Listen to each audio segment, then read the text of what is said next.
Hello guys, welcome back to comic Hind. हम आ चुके हैं हीरोज रीबॉर्न के सेकंड पार्ट में। तो अगर आपने चैनल को सब्सक्राइब नहीं किया तो कर लीजिए। तो चलिए शुरू करते हैं। जैसा कि हम लास्ट वाले एपिसोड में देख चुके हैं, ब्लेड ऐसी दुनिया में जागता है जहां पर अवेंजर्स का नामो निशान किसी को नहीं पता और यहाँ के सुपर हीरोज हैं स्क्वाड्रन सुप्रीम ऑफ अमेरिका और यूनाइटेड स्टेट का प्रेसिडेंट है फिल कॉल्सन। ब्लेड अपने साथी अवेंजर्स को ढूंढने के लिए जाता है तो उसे मिलता है थॉर, जो कि एक शराबी बन चुका है और उसके पास उसकी शक्तियां भी नहीं है। तभी ब्लेड नाइट हॉक के सामने जाता है। वो कहता है मैं इस सारे झूठ को एक्सपोज करूंगा। ब्लेड कुछ ढूंढते हुए आर्कटिक की पहाड़ियों में चला जाता है। वहाँ उसे मिलते हैं कैप्टन अमेरिका, जो कि अभी भी वहाँ की आइस में दफन है। उसी टाइम थॉर की शक्तियां भी वापस आ जाती हैं। ये सीन है काफी सालों पहले का। यहाँ पर गैलेक्टस धरती पर पहुंच चुका है। वो कहता है मेरी जर्नी खत्म हुई, इस प्लेनेट को मुझे झेलना होगा जब तक मैं यहाँ की पूरी मौलिक शक्तियों को निगल नहीं चाहता। तभी सिल्वर सर्फर उसे कहता है मास्टर, हमारी तरफ कोई बढ़ रहा है और उसकी स्पीड मेरे से भी ज्यादा फास्ट है। और यहाँ पे हाइपेरियन हमें बताता है मुझे अपने माता पिता का चेहरा याद नहीं है, मुझे उनके नाम भी नहीं पता, मुझे ये भी नहीं पता कि उनका प्लेनेट कौन सा था। बस इतना पता है वो मुझे बहुत ही ज्यादा प्यार करते थे।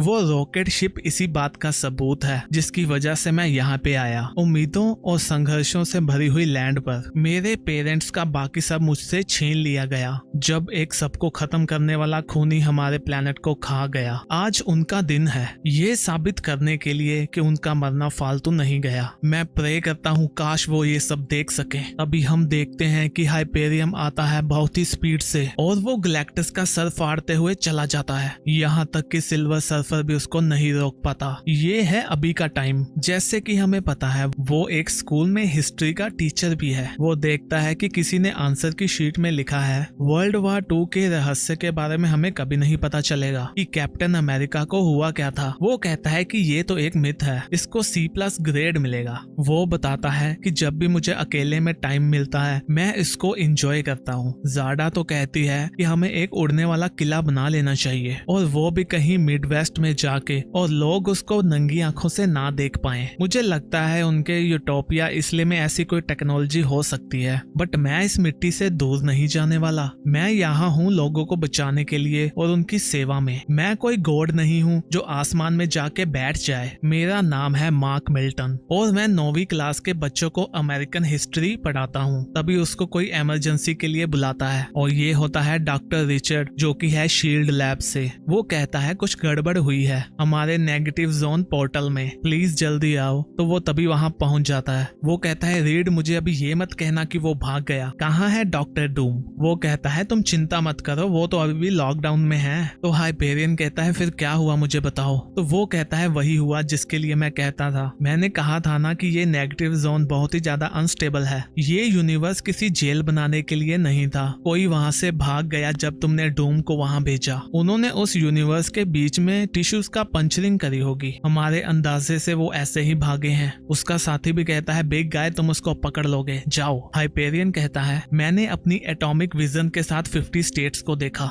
मैंने लोगों के चिल्लाने की आवाजें सुनी, इतने सारे पागल और मॉन्स्टर। ये दिन काफी लंबा होने वाला है। वो बताता है मैंने ढूंढा ग्लैडिएटर और उसके इंपीरियल गार्ड्स को। वो एक स्पेस फ्लाइट में बैठ के घर जाना चाहते थे। वो अपने ब्रूड के साम्राज्य में वापस जाना चाहते थे। ये सुपर गार्डियंस कभी मेरे दोस्त होते थे इस इन्फेक्शन से पहले, बट उस टाइम की वजह से आज मैं इनको ऐसे नहीं छोड़ सकता। उसके बाद मुझे किसी और डिमेंशन का पागल मिला जिसका नाम था मिस्टर बियॉन्डर, जिसने अच्छे भले लोगों को उड़ने वाली शाख बना दिया था। वो जेल से इसलिए भाग गया क्योंकि वो बोर हो गया था। उसने अपनी जुबान का यूज करते हुए मेरा गला घोटने का ट्राई किया, जिसको मैंने मून तक बांध दिया। वो मुझे कोसता रहा और गालियां देता रहा। वो चिल्लाते हैं कि ये वर्ल्ड झूठ से बना है और मैं सबसे बड़ा झूठा हूँ। इससे वो मुझे और ज्यादा परेशान करते हैं। यहाँ हम पहुंच चुके हैं डेली बगल की बिल्डिंग में। यहाँ पे पीटर पार्कर काम करता है। हाइपेरियन बताता है कि पीटर पार्कर एक फोटोग्राफर है और वो दुनिया का सबसे बदकिस्मत इंसान है। वो पता नहीं क्यों मुझे अपना दोस्त समझता है। वो मुझे एक बैड किड तो नहीं लगता जो जर्नलिस्ट ना बन सके। पीटर कहता है ये मेरे साथ ही क्यों होता है हमेशा। तभी हाइपेरियन आता है और उसको बचा लेता है। हाइपेरियन कहता है ये तो इनाइलेशन की हाइव है जो टूट गई है। अगर ये आम वाले होते तो अभी तक सब कुछ तबाह कर चुके होते। यहाँ यहाँ तक कि इनके छोटे वाले भी बहुत ज्यादा घातक होते हैं। तभी पीटर कहता है बट मुझे नहीं लगता कि ये कोई छोटे रहने वाले हैं। हाइपेरियन बताता है कि ये है डॉक्टर हेनरी पिम। ये कभी मेरे दोस्त थे, वो अच्छे हस्बैंड थे और काफी फन लविंग भी थे और वो मदद करने के लिए एंटमैन भी बन जाते थे, बट उनके ऑटोमेशन एक्सपेरिमेंट उनको खा गए। मुझे नहीं लगता इस मॉन्स्टर के अंदर अभी भी हेनरी का कोई पार्ट बचा है, बस इस साइज बड़ा करने वाले को छोड़कर, जो कि अल्ट्रॉन को बड़ा करता है पिम पार्टिकल हार्ट के साथ। हम देखते हैं कि वो उसको बड़ी आसानी से एक गेंद जैसा गोल बना देता है। पीटर कहता है तुमने 600 फीट बड़े इस टीन के डब्बे को क्या बना दिया।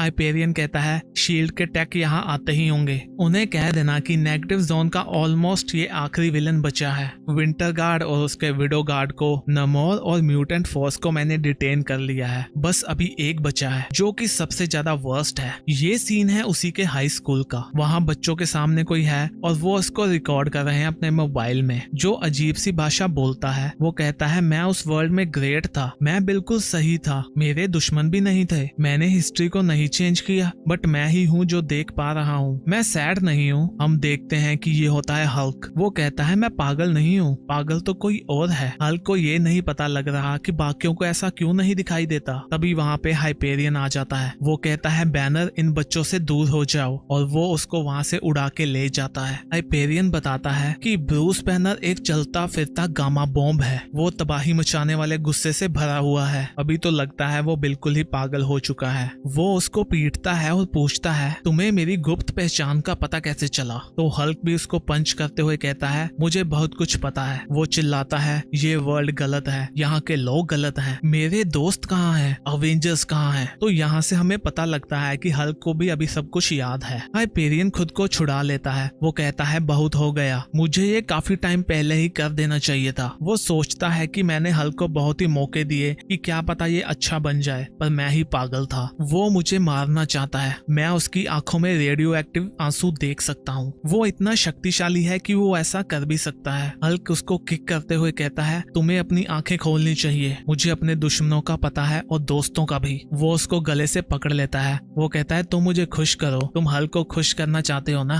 तो हाइपेरियन कहता है मुझे अपनी जॉब का ये पार्ट बिल्कुल भी पसंद नहीं है। वो कहता है मैं अभी इन्वोक करने वाला हूँ एग्जीक्यूटिव ऑर्डर, जो है SSA 1939। भगवान तुम्हारी आत्मा को शांति दे ब्रूस। हाइपेरियन बताता है कि मुझे उसे 2 दर्जन बार मारना पड़ा इससे पहले कि वो फाइनली डेड हुआ। इसी बीच वो हेलो हेलो चिल्लाता रहा जब तक वो एक रेडियो एक्टिव गू नहीं बन गया। अपने आखिरी क्षणों में वो भगवान को ढूंढ रहा था, किसी पापी के जैसे, बट वो किसी भगवान को नहीं बुला रहा था। उसने तो बोला स्टीव, कहाँ हो तुम स्टीव। उसके बाद वो हमेशा के लिए शांत हो गया। हमने उन सभी को और जो भी हल्क का बचा था उसको वापस भेज दिया। यहाँ वो वापस स्कूल टीचर बन चुका है। वो बच्चों को कहता है मुझे पता है लास्ट वाले दिन अच्छे नहीं रहे, किसी को भी काउंसलिंग चाहिए तो काउंसलर यहाँ पे मौजूद होंगे। मुझे माफ करना, मैं तो यहाँ नहीं था, बट शुक्र है कि हाइपेरियन टाइम पे आ गया। तभी वो देखता है कि एक टैब पे लिखा होता है the mystery of Steve Rogers. वो कहता है बच्चों मुझे कुछ टाइम के लिए जाना होगा, और वो वहाँ से उड़ जाता है। वो कहता है ये वर्ल्ड झूठों से बना है, मैंने पेंटागन से पुराने दस्तावेज निकाले, मुझे पता चला कि वो कहीं आर्कटिक ओशन में था। मुझे ये भी पता लगा कि उस टाइम उसको ढूंढने के लिए सब कुछ किया गया, फिर भी मैंने सभी आइसबर्ग को देखा, एक एक इंच को। मुझे स्टीव का कोई भी सुराग नहीं मिला, बट मुझे कुछ और मिला। इसी जगह से आइस फटी हुई थी, जैसे वहाँ कोई गया हो और किसी ने कुछ वहाँ से निकाला हो। मेरी नाइट हॉक से ज्यादा बनती तो नहीं है, बट मैंने उसकी हेल्प लेने का सोचा क्योंकि वो दुनिया का महान जासूस है। फिर मैं गया सन में खुद को भिगोने के लिए और अपने दिमाग को शांत करने के लिए, ताकि मैं खुद को सच्चाई का याद दिला सकूं कि कैप्टन अमेरिका बहुत ही टाइम पहले मर चुका है और मैं आजादी का रखवाला हूँ, और यही सच है। कहीं ये झूठ भी निकला तो मैं इसको ऐसा ही रखने के लिए फाइट भी करूंगा। यहाँ वो वापस स्कूल में जाता है बच्चों को पढ़ाने के लिए। वो उनको हिस्ट्री के बारे में पढ़ाता है कि कैसे 1945 में जर्मन फोर्सेस ने सरेंडर किया क्योंकि पावर प्रिंसेस ने